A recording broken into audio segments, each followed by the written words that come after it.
मालकिन ने शिकायत की थी कि नूडल दुकान का बिजनेस नहीं चल रहा। अगले पल दुकान पुराने जमाने में पहुंच गई। तभी एक आदमी ने आकर कहा, मालकिन एक यांगचुन नूडल्स देना। अजीब कपड़े पहने बूढ़े आदमी को देखकर औरत को लगा वह एक्टिंग कर रहा है। उसने बिना बोले दुकान के खास नूडल्स उसे दे दिए। काउंटर पर लौटकर उसने वहां एबेकस देखा, जिसे दोनों हैरान रह गए। उसे यकीन था कि ये यांगचुन नूडल्स सफेद आटे से बने हैं, क्योंकि उस जमाने में सिर्फ शाही परिवार सफेद आटा खा सकता था। उसे चिंता हुई कि बिल चुकाने के पैसे कम न पड़े थे, लेकिन खाने के लालच में उसने एक निवाला खा लिया, पर वो इतने स्वादिष्ट थे कि वो रुक ही नहीं पाया। उसने जल्दी जल्दी सारे नूडल्स चट कर दिए। वो औरत के हुनर को शाही बावर्ची जैसा कहा, इतनी तारीफ से तो मुझे शर्म आ रही है। बस इतने ही चांदी के सिक्के हैं।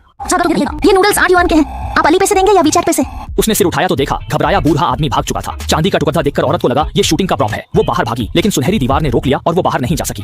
बाहर का नजारा देखकर औरत की आंखें हैरान रह गईं। उसे एहसास हुआ कि वो पुराने जमाने में आ गई है और अपनी दुकान में ही कैद हो गई है। एक छोटे भिखारी ने चांदी का टुकड़ा उठाकर औरत को दिया। उसने कहा कि उसने 3 दिन से कुछ नहीं खाया। दयालु औरत उसे दुकान में ले आई और उसे यांगचुन नूडल्स दिए। पेट भरने के बाद भिखारी ने एक हेयर पिन निकालकर औरत को दी और चला गया। औरत ने सोचा काश उसे पता होता कि वो टाइम ट्रैवल कर सकती है, तो वो पुराने लोगों को हैरान करने के लिए और मॉडर्न चीजें लाती। तभी उसका ब्रेसलेट लगाया। सिर उठाते ही उसने देखा कि वो वापस मॉडर्न जमाने में आ गई है। एहसास हुआ टाइम ट्रैवल इस ब्रेसलेट से हो रहा है। ये तुम हो? अगर हाँ तो तुम सिर हिलाओ।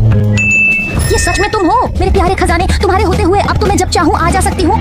पैसे शौकीन औरत को बिजनेस का मौका दिखा। जादुई ब्रेसलेट के साथ अमीर बनना उसके लिए मुश्किल नहीं था। अगले दिन सुबह वह एंटीक दुकान गई और हेयर पिन 10 लाख युआन में बेच दी। चांदी का टुकड़ा भी 10,000 युआन में बिका। अब वह 2 दुनियाओं के बीच ट्रेडर बन गई। अमीर होने की खुशी में थी कि अचानक एक ठंडी तलवार उसकी गर्दन पर लग गई। और ये वही सल्तनत का दूसरा राजकुमार था जिसे कुछ लोग साजिश से मारना चाहते थे। हमलावरों को आते देख उसने ब्रेसलेट घुमाया और राजकुमार को अपने साथ मॉडर्न जमाने में ले आई। उसने प्यार से उसकी नाक पर बैंडेज लगा दी। खतरा टलने के बाद वो पुराने जमाने में लौट आई। औरत को डर था कि वो उसके बिजनेस में रुकावट डालेगा, इसलिए उसने उसे दरवाजे से बाहर धकेल दिया। कैंप राजकुमार की नाक की बैंडेज ने डॉक्टर को मुश्किल में डाला। ये क्या है? अजीब है। घाव गहरा नहीं है, लेकिन बहुत जल्दी भर रहा है। राजकुमार को देख लगता है उन्हें ज्यादा दर्द भी नहीं हो रहा। राजकुमार को एहसास चीज फौज काम की है, तो अगले दिन वो औरत से कुछ और खरीदने आया। औरत मान गई और बोली, पैसे दो, सामान लो। उसने सीधे बैंडेज का डिब्बा निकाल दिया। राजकुमार ने फौरन अपना कीमती जेट पेंडेंट औरत को दे दिया। उसने औरत से कुछ टॉर्च भी खरीदी और उनका नाम रखा अंधा कर देने वाली कुत्ते की आंखें। राजकुमार उत्साहित था, इन जादुई चीजों से उसकी फौज हमेशा जीतेगी। कई बार लेन देन करने के बाद दोनों अच्छे दोस्त बन गए। वो छोटा भिखारी भी दुकान में काम करने लगा। तीनों हॉटपॉट और बियर पीते हुए बातें कर रहे थे। लड़के ने बताया कि उसके पिता अमीर थे, जिन्हें राजकुमार ने फंसाकर जेल भेज दिया। ये सुनकर राजकुमार ने कहा कि वह उसके परिवार को बचा सकता है, लेकिन शर्त यह है कि उसके पिता बाहर आकर उसके लिए पैसे कमाएं। राजकुमार की बिजनेस सोच देखकर और यह सोचकर कि वह दुकान से बाहर नहीं जा सकती, औरत को लगा कि बढ़े लोगों का साथ अच्छा है, इसलिए उसने राजकुमार के साथ मिलकर सुपरमार्केट खोलने का फैसला किया। दोनों फौरन राजी हो गए और अपना अमीर बनने का प्लान शुरू कर दिया।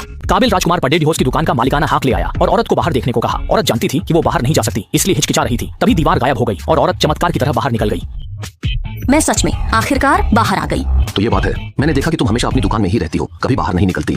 तो मुझे लगा कि शायद देवलोक के कुछ अलग नियम हैं, इसलिए मैंने तुम्हारे लिए पडेडी होस्ट की दुकान खरीद ली ताकि तुम शायद घूम फिर सको। ये सुनकर औरत को अजीब लगा। माहौल की अजीबियत दूर करने के लिए उसने बात बदली और राजकुमार को अपने घर बुलाया ताकि वो दुनिया देख सके। जब राजकुमार ने घर देखा तो हैरान रह गया। उसके पिता का महल भी उतना आलीशान नहीं था। फिर कई मजेदार घटनाएं हुई। औरत ने टीवी चालू किया तो राजकुमार को लगा टीवी में कोई हमलावर है और उसने तलवार निकाल ली। रुको रुको रुको, जब तुम आ ही गए हो तो मेरी मदद करो। तो ये है असली वजह जिसके लिए तुमने मुझे बुलाया है। डिपार्टमेंट स्टोर खोल रही, सामान लाना है। तुम लोग क्या कर रहे हो?